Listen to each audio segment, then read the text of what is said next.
Thank you, Hilary, and thank you, Berang, for inviting us to do this from Leicester, sunny Leicester, UK. It's my pleasure to introduce Robert Ashford. Professor Ashford graduated from the London Hospital Medical School in 1992, and he undertook basic surgical training in London and East Anglia, and then continued his orthopaedic training in Leicester. After that, he did 2 fellowships, one in Sydney and the other one at the Royal National Orthopaedic Hospital in Stanmore. He was appointed a consultant orthopaedic and musculoskeletal tumor surgeon at Leicester, and has transformed the soft tissue sarcoma services ever since he's arrived. I mean, I was the radiologist for sarcoma services prior to that, and I can tell you his arrival has made a massive change.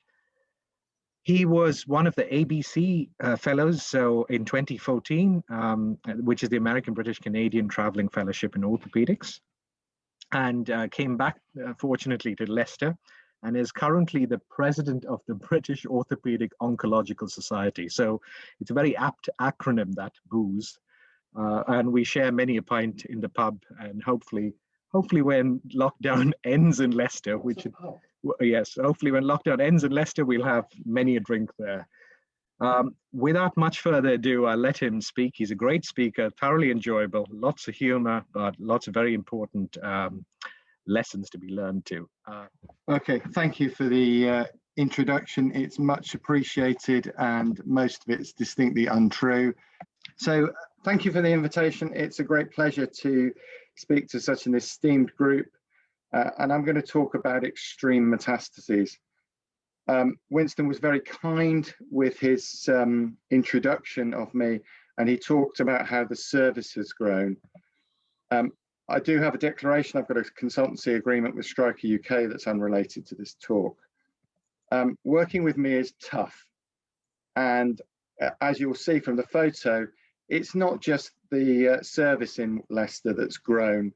The fine, handsome young man on the left of the screen was a good few years ago working with me. He's ended up looking like the right, whereas I've gone from the fat bloke on the left to the slightly more haggard one on the right. But that's not just us that it happens to. The world's greatest rugby player is one of these two, and there's not much difference between the pair of them. Dan Carter and Andy Good, take your pick who's the greatest one. Rugby game played by people without armour. So this is Leicester. Leicester's in the centre of the UK. It's a cosmopolitan, multicultural city, probably most famous for being the final resting place of Richard III, but also for when Leicester City won the Premiership football against all odds. So I'm going to talk about extreme metastases. What's extreme? Well, extremes existing in a very high degree, or going to great or exaggerated lengths, or exceeding the ordinary or what's usual or expected. But what's extreme for one might be normal for others. And extreme remedies, Hippocrates said, are very appropriate for extreme diseases. So are metastases extreme diseases? Well, we know that they occur at any age, at any site in the body, and pretty much from any tumour. The incidence of them is increasing because of better detection and better survival. And we know from trial evidence, from the placebo wings of trials, that a significant percentage of patients develop skeletal related events, and more than one of those a year. And again, from any cancer. And survivals that are increasing both for bone mets and patients with other synchronous mets. So is this a tsunami that's waiting to happen? Well, if you do some rough calculations, there are about 360,000 new cancers per year in the UK, and about 2/3 of those will develop bone metastases, and about 10% of those will develop pathological fractures. So rough numbers, that's about 24,000 pathological fractures per annum, which is really quite a lot of work. So the problems I face are oncologists, orthopaedic surgeons, and anaesthetists rather than patients. The oncologists don't refer early enough. The orthopaedic surgeons make wrong choices, and the anaesthetists moan at me about sick patients.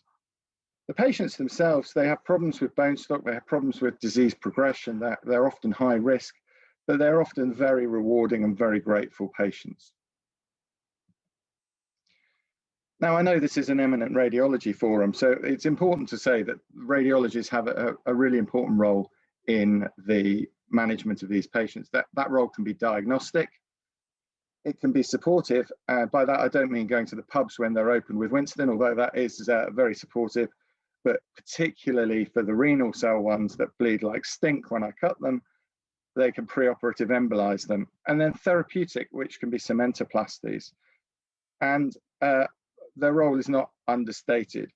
And then my role as the orthopedic surgeon can be reactive. So if the patient's already fractured, it can be proactive.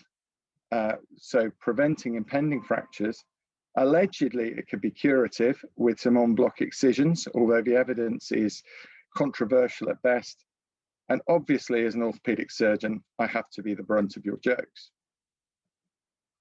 So some basic principles. Winston mentioned BOOS earlier, the British Orthopaedic Oncology Society, and in line with the British Orthopaedic Association, we wrote a guide to good practice a few years back.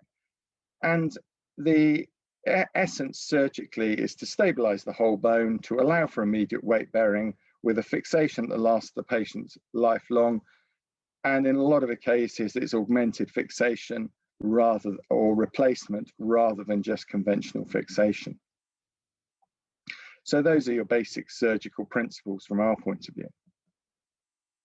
So some extreme solutions. Well, not all metastases have a surgical solution. In fact, not all of them need a surgical solution. So you don't want to operate on everybody, and you need to choose your patients wisely. And this is all as a team. So it's multimodality treatment. So it's not surgery in isolation. Surgery, radiotherapy, embolization, chemotherapy may all have a role. Cytoreductive surgery of primaries, particularly in kidney cancer, can reduce the metastatic load. So in all cases, I'll have a conversation with the oncologists, or if the referrals from them, we work very closely together. So what are the goals when you set out on this, what is in essence palliative surgical line? Well, it's about quality of life. It's about restoration and maintenance of neurological function with a rapid return to weight bearing or enabling functional rehabilitation of the upper limb, and alleviating pain is key.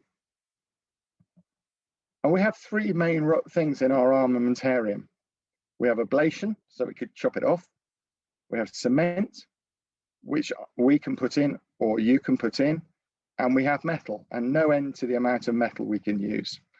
So here's a couple of examples of cases where you could cement the talus with metastatic breast cancer, with a very small lesion that we percutaneously approached and filled with cement, and a slightly larger acetabular lesion, but in a patient with a pretty poor prognosis, where we've got good symptomatic relief from a percutaneous cementoplasty. Amputation, not often thought about for metastatic disease, but if you've got someone with a fungating tumor or intractable pain or infected fixation or tumor progression or neurovascular involvement, it might be an appropriate thing to do. It's one operation, it alleviates pain, you get very rapid tumor control, and there's a fair amount of spare tissue if you need it. The downside is there's minimal chance of rehabilitation. You get phantom limb pain, and if you do get recurrence of a tumor, it's difficult to manage. So this is a young man, he's 18, and he's got a metastatic osteosarcoma with a large soft tissue metastasis over his shoulder. He's had palliative radiotherapy and progressed through that. This is what he looked like when we put him on the operating table. And when we moved him across from a trolley to the operating table, he just bled out. So you can imagine this essentially kid at home who turns in the middle of the night and just pours blood, and what a traumatic death that potentially might be. So due to a spectacular anaesthetist who got some control and resuscitated the patient while we were going, and we got control of the vessels fairly quickly. We managed to get some degree of control. We then carried out a 4-quarter amputation. I did this with one of my plastic surgery colleagues who did a fillet of arm flap at the time of surgery. And you can see there the vascular pedicle. We've taken off the arm and the tumor, but then swung what is left of the musculature and the skin to cover the defect. And what we've essentially done there is we've taken someone from a very, very traumatic death that would have huge implications on his family and his relatives, to someone who was able to get back to smiling, get back to windsurfing, and had 18 months before he died when he said it was all worth it. And that is why we want to do these things, these slightly mad things. So here are the extremes for it. They can be extremely challenging cases. There can be extremely careless referrals through, or referrals that have had some extremely careless care. There can be some extremely obvious ones. And then there are some that you see as extremely fun. So from a challenging point of view, as an orthopaedic surgeon, bone stock is what's challenging from my point of view, or the lack of it. If it's long bones, that's easy. It's metal. There's lots of it, and there's no limit to how much we can replace. We can replace the whole femur without too much fuss. The problem is when it comes to the pelvis and acetabulum. And when you're faced with something like this, which is metastatic thyroid cancer in a 71-year-old with a big pathological fracture and a significant degree of bone loss, then you've got fairly difficult decisions into how to reconstruct this. The sad thing about it is after he'd had his first lot of palliative radiotherapy, before they tried a second lot, it looked like this. And this would have been a rather more straightforward fixation and reconstruction. As it is, we reconstructed with an ice cream cone socket and a hip replacement, which provided some decent symptomatic relief, but is a very, very challenging reconstruction. Again, this is a patient with myeloma, and there's a huge acetabular deposit on the right side with significant bone loss that you can see on the MRI scan and the CT, how big that hole is. Now, myeloma is a different beast to metastatic thyroid cancer. It's relatively sensitive to both chemotherapy and radiotherapy. And so with non-surgical intervention, what you've see is a sclerotic rim forming around the myeloma deposit. And this is several years later. And sadly, they've now got degenerative change. And I'm beginning to think I'm going to have to do a hip replacement, which will be a bit more of a challenge given the lack of bone stock. But they're only just starting to get pain now. So what's extremely careless? Well, from a surgeon's point of view, it's if you ignore disease biology and you ignore the basic principles. So here's a patient with diffuse large B-cell lymphoma. They present to their general practitioner and they are referred for this radiograph. And this is the first mistake. The history that the radiologist is given is left hip pain. And the radiology report says early OA changes are seen in the left hip. I'd like to suggest that if a radiologist was given the clue that there was a history of cancer, they might not have missed the lytic lesion in the femoral neck. Sure enough, what happens? They fracture through it. So they get some orthopedic surgery, they get a hemiarthroplasty, they get cemented hemiarthroplasty, the femoral head's sent for histology, and lymphoma is confirmed. And the second mistake is then not referred for adjuvant treatment, so no post-operative radiotherapy, because what they've done in putting that hemiarthroplasty in is seed tumor throughout the femur. And so what happens is the tumor continues to grow, and the patient gets more and more pain. And the tumor is fairly sizable on cross-sectional imaging, and they end up having a proximal femoral replacement that they probably wouldn't have needed if they'd had post-operative radiotherapy. So it's about simple principles. It's about giving the clues, doing the right thing. More examples of the same. 69-year-old patient with right hip pain. Working diagnosis is osteoarthritis. They have steroid injection that makes a bit, and they have a scan prior as part of their workup. And if you look at that, the joint space looks pretty good on that. But then arthritis of a hip equals hip replacement. So hip replacement done, patient no better. In fact, patient getting worse. And patient getting worse because pelvis is falling apart because of a huge iliac blade myeloma deposit. Now, the hematologists are in a bit of a lather at this stage, and they're going, what are you going to do about this? There's a patient with a huge deposit of their acetabulum and of their iliac blade, and they've got lots of pain. I said, give them a pair of crutches and treat their myeloma. So very skeptically, they said they're going to need an operation. No, give them a pair of crutches and get them going, treat the myeloma. And what happens is the pelvis collapses, you get bone-on-bone contact, and it heals up, all right? It heals up a bit short, but they've gone on to heal uneventfully and continue with their myeloma treatment. The problem is, if you go back to the original plain film, there's a deposit in the opposite femur that's very clear on the CT scan. And there's also this deposit in the iliac blade that is there and clearly seen. So a lot of this could have been prevented, and they could certainly have avoided their hip replacement. More of the same. This is a patient with 6 weeks history of pain in the right groin. It didn't get any better. They had a plain radiograph that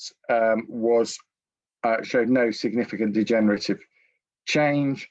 Went on to have cross-sectional imaging in the form of an MRI scan, which showed a basicervical neck of femur fracture, but comments that the bony pathology is abnormal with marked edema and a pathological fracture should be considered.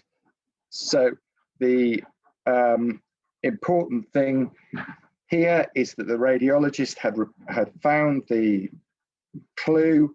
They'd presented it in words of one syllable that the orthopaedic surgeon could follow. So out comes the drill and hammer, and they fix it without a care in the world with a dynamic hip screw. At the time of the fracture, there was a lesion seen in the abdomen and in the lung, just to go with the fact that they said it was a pathological fracture. 6 weeks later, that was bigger, and at the same time, the hip hadn't healed. So if the clues are there and you ignore them, you look daft. What about oncologists? Are they extremely careless?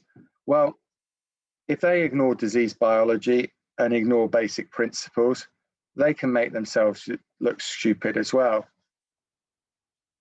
So this same example shows all post-operative patients need radiotherapy if you internally fix the femur, because you are seeding cancer cells throughout the femur.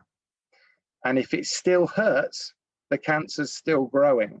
So this one, no radiotherapy, although it's the orthopedic surgeon's fault in this case, I accept that, but it's still growing and it's still hurting. Therefore, you should be referring early. So another example of that, this is a chap with metastatic renal cell cancer in his humerus. He gets sent over to the orthopaedic surgeons who nail it. It's a bit bigger by the time they nail it. And then they discharge him back to the oncologist's care. And there's a series of letters over the next 18 months saying, still getting pain in his arm. At 18 months, they x-ray him again. And you can see that the tumor's grown a bit. And the nail's a bit more tenuous with hanging on with one screw. So we thought we had to do something about this. So took the nail out, resected the metastasis, put in a diaphyseal replacement, 5 litres of blood loss, very unhappy anaesthetist who said you should have just taken the arm off. Patient more than happy. 32 carp he caught on his first fishing trip back. Then you come on to the extremely obvious ones, or that are missed or not acted on. And the blame for this is always multifactorial. It's not just one person's fault, but it's a system fault or several people's fault. So why does it take this to get to pathological fracture before it's picked up? Well, there were at least 4 previous radiographs that showed this lesion just getting bigger and bigger and bigger. This was one I was referred last week, 77-year-old chap with left hip pain, fairly obvious lesion in his proximal femur. It was always called a John Thomas sign in orthopaedics. I don't know what it's called in radiology, if it's the same thing, but he's kindly pointing out where the lesion is for those of you that can't see it. It's big on MRI scan, and he's got hydronephrosis as well as other comorbidities from his primary tumor. And he's facing some reasonably big reconstruction. But actually 4 months earlier, when he presented with hip pain and he was reported as having a lytic lesion in his proximal femur, it would have been a lot easier to deal with. It's not difficult to see this one. It wasn't missed, but it wasn't acted upon, which is just frustrating. So I say it's extremely fun. We do big surgery, use big implants, we get big rewards and grateful patients, but we do get big complications. People die from this sort of surgery. People get huge infections. If you get an effective proximal femoral replacement, you can lose your leg from it. And what this is about is doing the best for patients. And as such, it's important to regard all the different cancers as different pathologies. Not every bone metastasis is the same. They have different survivals, they have different potential for fracture healing, they have different medical managements, they have different sensitivity to radiation therapy. So just looking at that in a bit more detail, what we see, as I said earlier, 360,000 new cancers in the UK and 160,000 cancer deaths per year with lots of different pathologies. Some of the estimates they say are that there are over 300,000 people alive in the US with bone metastases. I reckon it's way higher than that. This is a great slide. I love this slide. The size of the circle, the size of a pie, represents the incidence of new cancers per year. This was in 2013. And the size of the purple bit is the proportion that die. So with breast cancer, you can see a large yellow circle, so high numbers, but a relatively small proportion dying, as opposed to lung cancer, similar size circle, but with most of them dying. And there are loads of different medical treatments that are available to work on the bones: bisphosphonates, denosumab, radiotherapy, radiopharmaceuticals. You can ablate with RF or cryo. You can use MRI focused ultrasound. There's electrochemotherapy, and this is evolving all the time. So if you look at renal cancer, you get what you see with renal cancer mets is massive bone destruction and progressive osteolysis. They're relatively radio-resistant. Tyrosine kinase inhibitors and immunotherapy have revolutionized things. You're better being aggressive with your fixation than using something like a nail. They're highly vascular and can bleed like stuck pigs. And if you do have a solitary bone metastasis, they've got a relatively better prognosis. So this one is a proximal humeral metastasis in a guy in his 60s. This was his presenting feature, and we staged him. And unfortunately, he had some lung disease, and he had both sides, multiple lung mets, both sides. So we went for a relatively conservative augmented fixation. We embolized him. It bled less than 100 mils, curetted it out, nailed it, and cemented. And he's still alive 3 years later, and his arm is asymptomatic.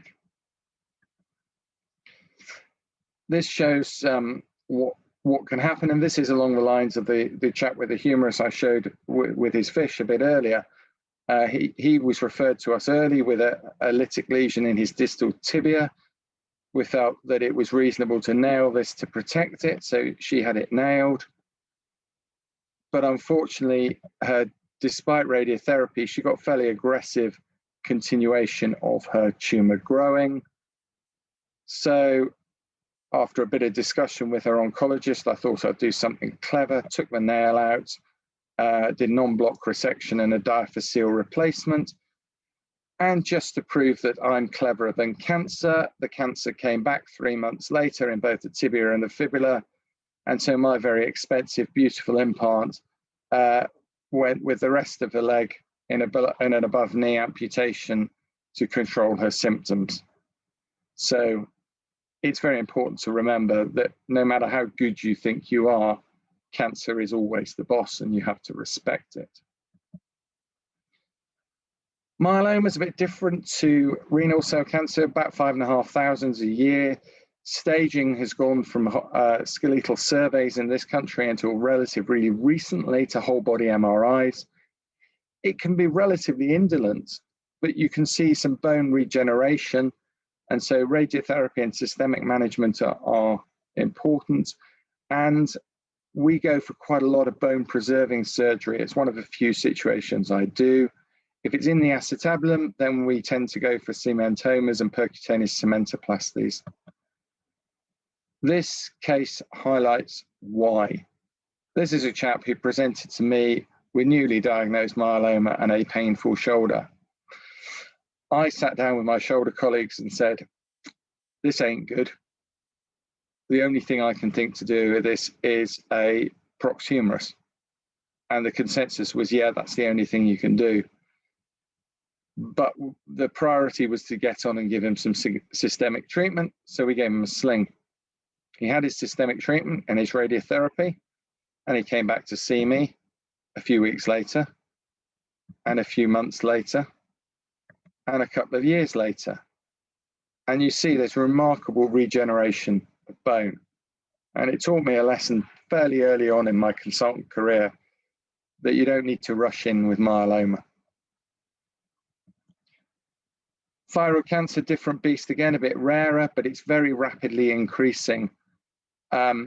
Relatively low rate of bone metastasis, but a high rate of skeletal related events, and it can be highly vascular. Different types of it are different diseases. Follicular thyroid cancer is very different to anaplastic. This is a lady who presented with the images are the wrong way around. On the right was the initial presentation, and then subsequently, a few weeks later, was the one on the left. But she presented with some pain in her proximal humerus. She was known to have follicular cancer. The MRI looked quite aggressive, but I thought I could get a wide margin on that. And that's exactly what I got. I did a wide excision, proximal humeral replacement, and she then, let's go back. The one on the left is a follicular. They're both follicular. The one on the left then had a proximal humeral replacement. The one on the right, similar procedure, and got clear margins, however, had dedifferentiated to anaplastic, had recurrence despite clear margins in weeks, and died in a couple of months. Lung cancer historically has got a poor prognosis. It accounts for 20% of cancer deaths. If you see acral metastases, it's likely to be from lung cancer. If you've got a small cell lung cancer, the prognosis is relatively poor, but in non-small cell, it's changing really quite significantly, especially if you're mutation positive. Lymphoma, again, is one that responds to chemoradiotherapy, and simple fracture management may well be appropriate for that, whereas it's definitely not for renal cancer. However, if you give someone radiotherapy and you've got a simple fracture, it may not unite, and then you get nail failure, and then you're being back on big metalwork to solve it.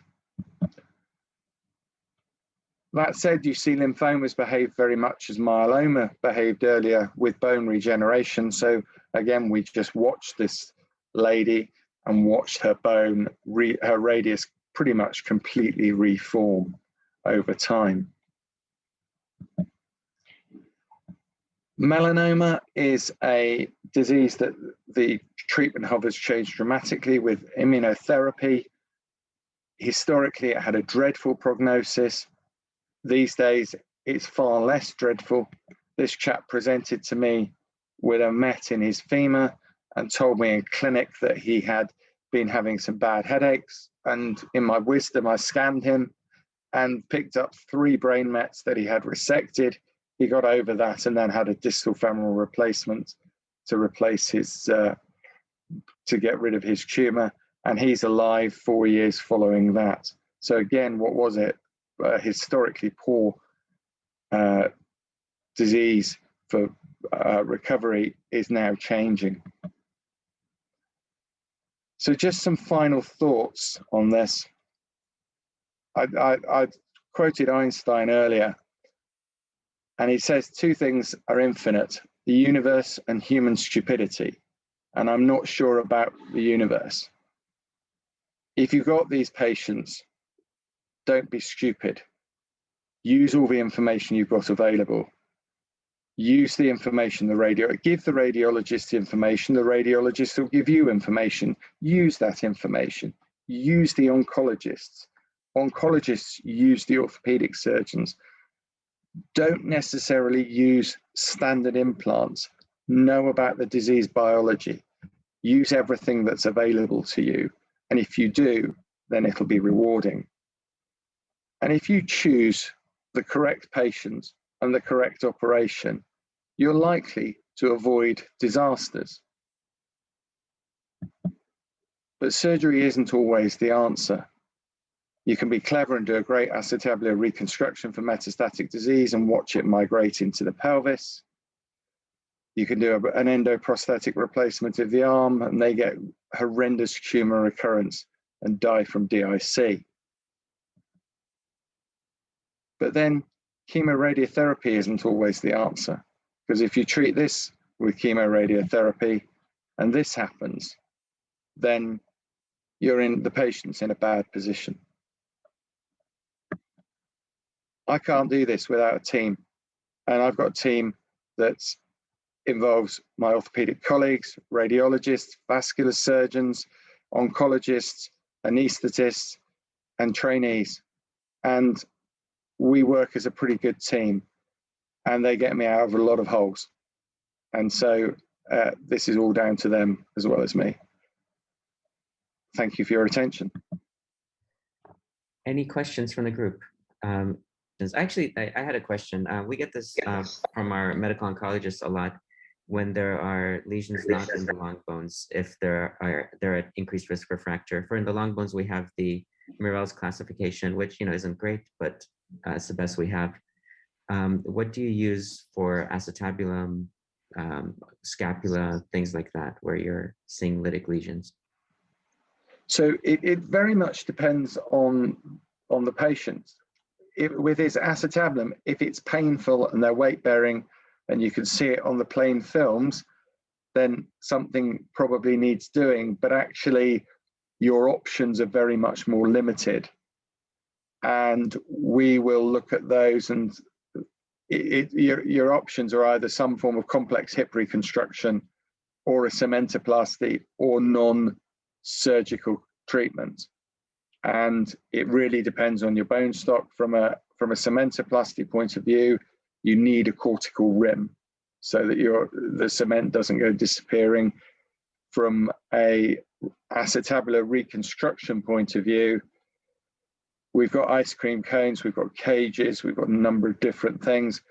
The biggest problem we have with any of those is radiotherapized bone, because if you're operating in radiotherapy bone, I've got a beautiful series of x-rays of my sockets disappearing into the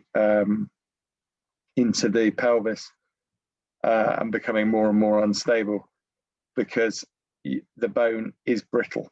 Right. Thank you. And we have one question in the chat box. In the femoral neck, when is the MET considered critical from a radiologic point of view? I think that's a really difficult question to answer from a radiology point of view. But if you've got someone who's got pain in the femoral neck or pain on weight bearing and you can see it, it's critical. Do you guys use the Murrell's classification for long bone fractures? We teach the oncologist Murrell's, we teach our trainees Murrell's, and try and teach the radiology trainees Murrell's as well, because you can count, even if you don't know how much pain they're getting, you can have a pretty good stab at Murrell's from a plain x-ray. Right. But Murrell's is as good as as good as it gets at the moment, but it was based on a very small number of patients. Right. And it probably overcalls it. There was a paper published out of Oswestry last year where they looked at patients' weight bearing, and if you could bear 85% of your body weight on that leg, then you were very unlikely to fracture. Thank you. We have one question. For sclerotic lesions in the femur, how do you decide when to operate? I try not to. Okay. And why is that? If they're symptomatic and it's a sclerotic lesion, then we'll generally run with non-surgical treatments first. They tend to be, if you're bypassing them, they tend to be a complete nightmare to operate on, and you're ending up blunting drills and trying to get through them. If they're at the right sort of level, they act as a very good cement restrictor for a hip replacement. Good to know. Thank you. This is, hi Rob, thanks for a very interesting talk. My sort of question here is to do with the practicalities of, I think in the vast majority, or if not always, you need good histopathology in order to plan what you're going to do. And so we'll often see lesions in radiology where it's clear the patient needs a biopsy, and the best way to do it is image guided. But sometimes there's been an issue of whether should we refer the patient to the oncology orthopedic surgeon first and have them decide whether they want to refer them back to us to do the biopsy, or whether we just go ahead and do it. And so I'm sure this varies from one jurisdiction to another, but sometimes there's a little bit of a delay in sort of referral patterns backwards and forwards. And sometimes it's obvious that a case needs a biopsy and you could just go ahead and do it in the next day or two. So do you have strict guidance over that? Yeah, well, we do. So effectively, if you've got someone that is likely to be a primary bone sarcoma, so solitary lesion under 40 equals bone sarcoma till proven otherwise, then it goes to one of the 5 national bone tumor centers in the UK. If you've got something that is multiple, and then so you're looking at it's probably almost certainly not a sarcoma, then it would be reasonable to to biopsy it.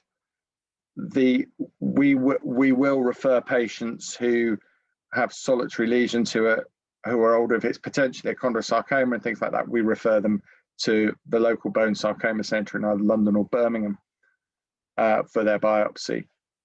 And on other occasions, I'll have a chat with those guys and we'll make a decision about what is most appropriate. So if you've got a relatively frail elderly patient, then you don't want them going halfway around the country to have a biopsy. If they're never going to be a candidate for curative surgery, if it is a sarcoma, again, then a degree of pragmatism is called for, I think. Thank you. Thank you very much for this wonderful lecture.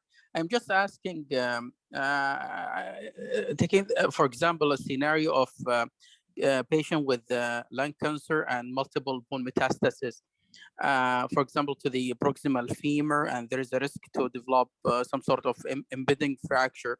Are you doing, for such case, are you doing, for example, imaging guided biopsy for this lesion in the femur and giving this a patient of lung cancer, or you just go immediately and fix the impending fracture and that's it?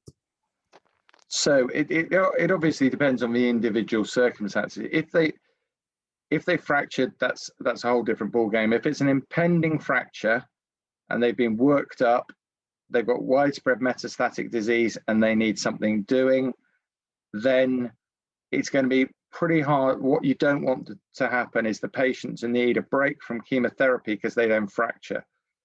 So we would usually get on and fix that and do a separate biopsy at the time of surgery. I am not a fan of sending reamings for biopsy because you get a pathologist say to you, "You've given me a load of dead bone. How do you expect me to get to give you an answer to it?" So we'll do a separate bone biopsy at the start of the procedure, so we've got it. But if there's any doubt, so the solitary lesion that gets managed as a sarcoma till proven otherwise. But it's about having a conversation with the oncologist as well, and I speak to them regularly, and we will make a plan either within a multidisciplinary team or out with it, but we'll make a plan what the right thing to do is on an individual basis. And no two cancers are the same. You've got to manage them individually. Okay, thank you very much. Thank you. Thank you, Rob. That was really Pleasure. great. Thank you for inviting me. Thank you.